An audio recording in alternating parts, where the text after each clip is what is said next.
How's it going today, guys? Today I'm going to be talking about the organization of the Montgomery bus boycott, which is what I spent the semester researching. So I think we're all pretty familiar with the event here. Basically, late 1955, Rosa Parks, who we all know as well, was arrested for refusing to give up her seat on the bus city bus to a white man, which sparked a over year-long boycott and resulted in the desegregation of all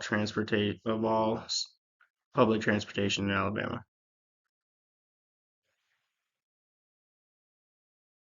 And throughout my research, what I kind of concluded was this boycott of the magnitude in which Montgomery's was.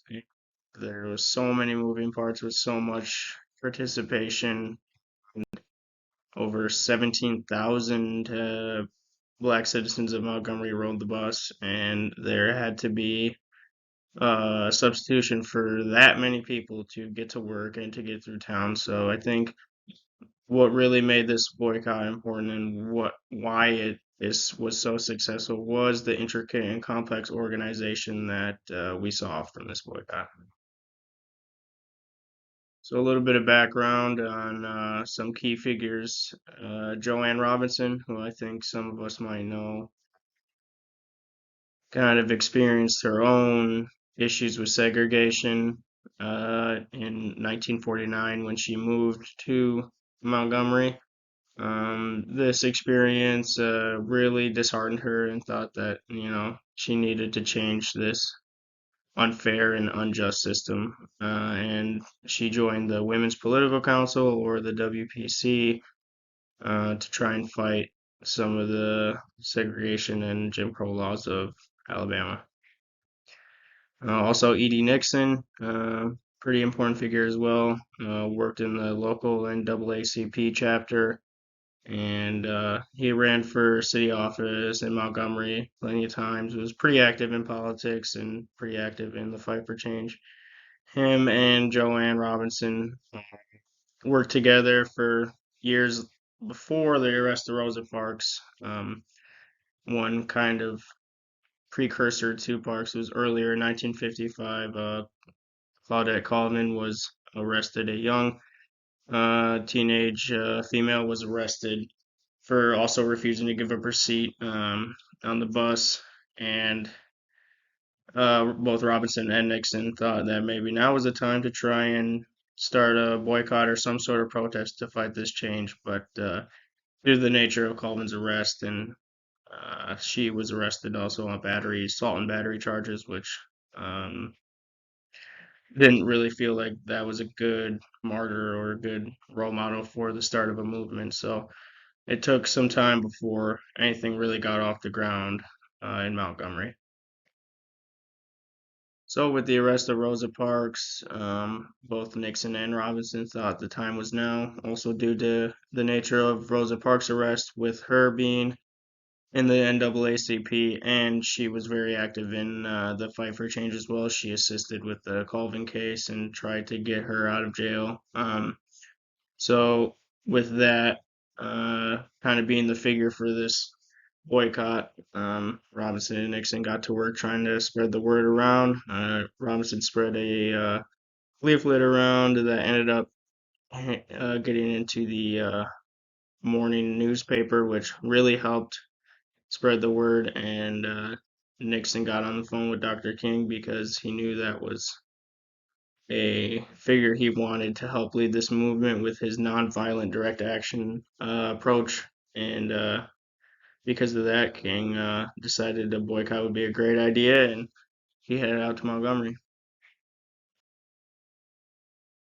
Now, with some motivation and a boycott in mind, the people like King and Nixon thought it would be best to kind of start a group to organize this whole thing because they knew it would take a long time before the city would do anything, and this boycott might be a pretty long process. So that led to the formation of the Montgomery Improvement Association, or the MIA.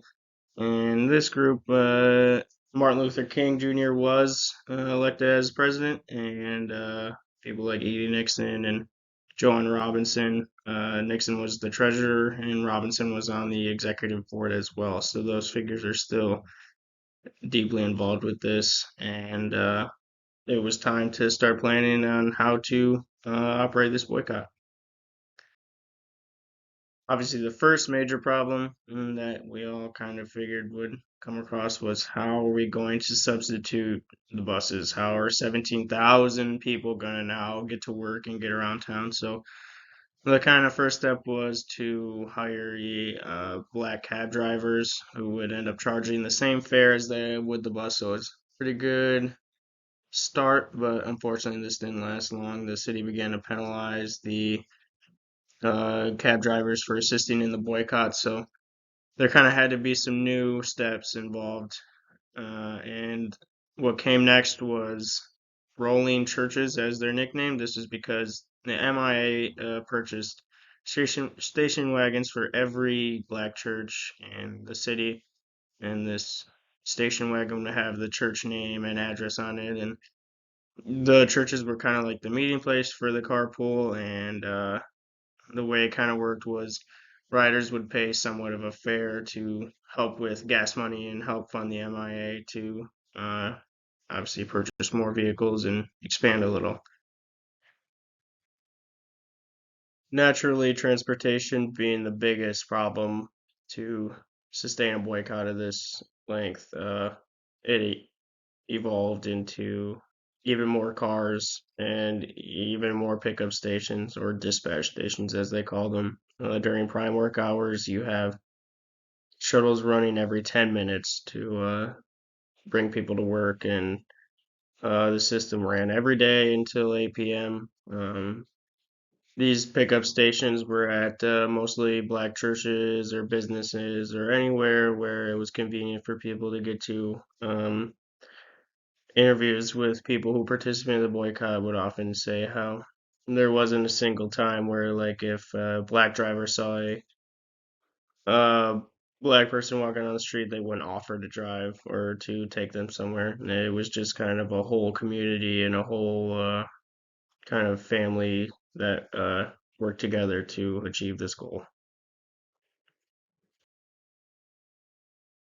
Take a look at some of the funding for the boycott, also a big part, because this wasn't free, these transportation systems and employees and stuff like that. So well, the biggest part was donations. As you can see, the donations the boycott received totaled over $250,000.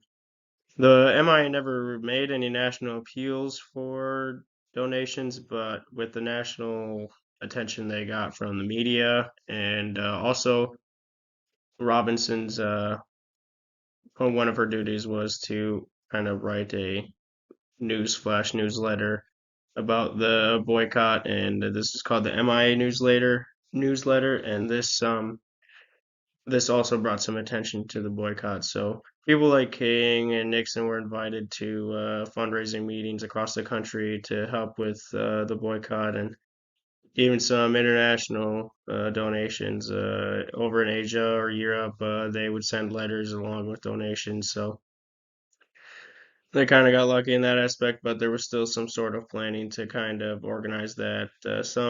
I guess, a good feel good story for locally fundraising this boycott was Georgia Gilmore, who is pictured here. She had her own experience with the buses that was negative, and she swore off riding them far long before the boycott took place and long before the arrest of Rosa Parks. When she got word of the boycott, what she did, she formed a club with some other women called the Club from Nowhere, which cooked prepared meals for any of the boycott meetings at churches or any events that regarded the boycott. And any she took some of the money she made from cooking to the MIA. So there's another aspect of fundraising that just everybody was here to help, and certainly the food and the environment created some boosted morale for all the people sacrificing their daily lives to receive this change. Now, obviously, with this intricate carpooling system and all the fundraising, the MIA needed an office staff. They needed people to help with all of this organization going on. So there was an office staff of up to or over 10 people.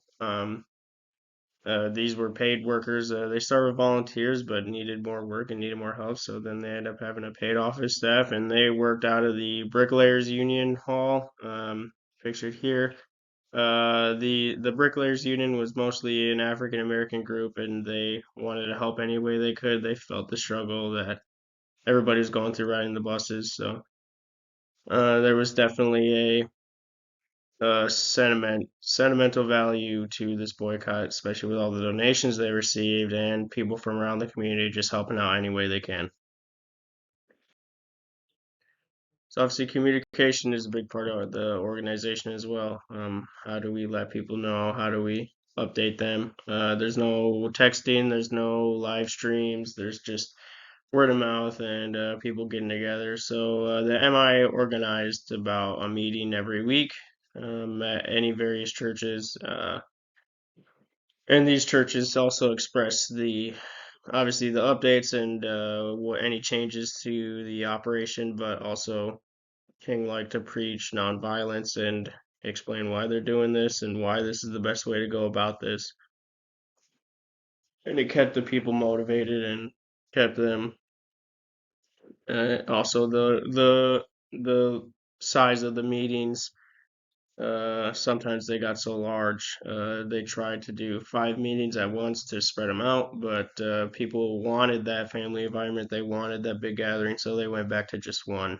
Um, Definitely an important part of getting the word out too was just anybody who attended the meeting would bring back the information to their community, and any leaflets too were often printed of those updates.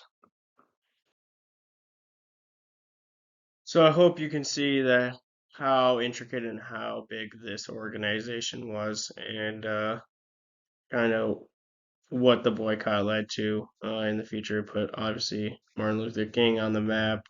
Put the civil rights movement onto the world stage. So without this movement and without the intricate organization that we see in it, uh, I don't think it would have been as successful or as impactful. So here are the sources that I use for the majority of these slides here, and my research paper as well. I hope that you guys enjoyed this video, and thank you for watching.